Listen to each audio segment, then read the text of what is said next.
ថ្មនឹងត្រូវបានផ្លាស់ទីពេលពួកគេមើលឲ្យចិត្តនោះមើលទៅថ្មត្រូវបានរមៀលចេញមកកុស15មួយក្បួន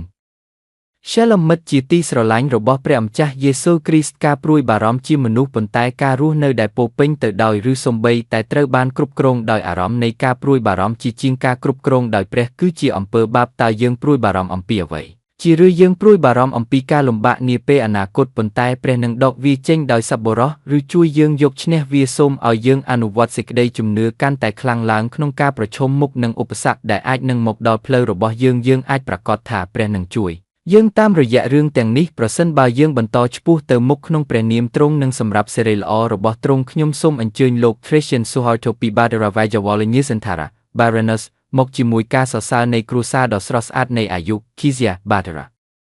Casey ដើម្បីលើកការសរសើរដូចខាងក្រោមប្រសិនបើអ្នកអនុញ្ញាតឲ្យមានអ្វីមួយកើតឡើងខ្ញុំជឿថាអ្វីគ្រប់យ៉ាងគឺសម្រាប់តែសេចក្តីល្អរបស់ខ្ញុំនៅពេលដែលពេលវេលារបស់អ្នកមកដល់ខ្ញុំជឿជាក់លើអំណាចរបស់អ្នកស្ដារជីវិតរបស់ខ្ញុំឡើងវិញពេលវេលារបស់ព្រះគឺតែងតែជាការងាយស្រួលបំផុតក្នុងការធ្វើតាមខ្ញុំជានិច្ចអនាមិតផ្ដល់ដំបូន្មានជាក់ស្ដែងមួយចំនួនដែលសមស្របនឹងការអានរបស់យើងនៅថ្ងៃនេះក្នុងពន្លឺនៃពន្លឺថ្ងៃនេះសូមទុកកង្វល់នៃថ្ងៃស្អែកឲ្យនៅខាងក្រោយកុំធ្វើឲ្យខូចសេចក្តីរីករាយនៃពេលបច្ចុប្បន្នដោយសួរថាតើអ្នកណានឹងរមៀលថ្មចេញ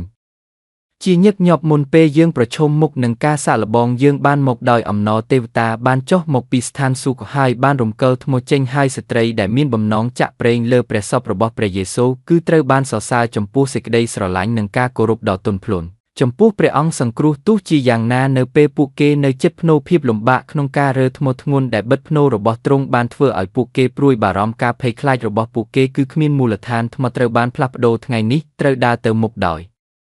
មិនខ្លាចញើតនឹងឧបសគ្គដែលនៅខាងមុខសូមឲ្យដួងចិត្តរបស់យើងរបស់អ្នកនិងរបស់ខ្ញុំរីករាយក្នុងការធានាថាទោះបីជាយើងជួបការលំបាកយ៉ាងណាក៏ដោយព្រះជាម្ចាស់ទ្រង់ផ្ទាល់នឹងរើថ្មអាមែនការបំផុសគំនិតថ្ងៃនេះប្រសិនបើព្រះមិនរំកិលឧបសគ្គទ្រង់នឹងជួយយើងឆ្លងកាត់វា